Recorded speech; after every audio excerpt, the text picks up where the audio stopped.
కాంగ్రెస్ నేతలకు ఓటమి భయం పట్టుకుందని అందుకే ఎలాగైనా గెలవాలన్న కుట్ర చేస్తున్నారంటూ ఫైర్ అయ్యారు బీజేపీ జాతీయ ఉపాధ్యక్షులు డీకే అరుణ.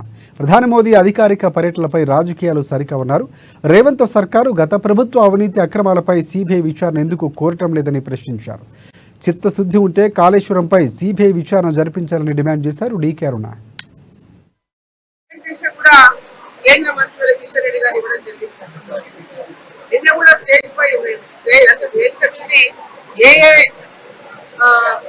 అభివృద్ధి పనులకు ఎంత కేటాయింపులు చేసినా స్పష్టంగా కూడా చెప్పడం జరిగింది.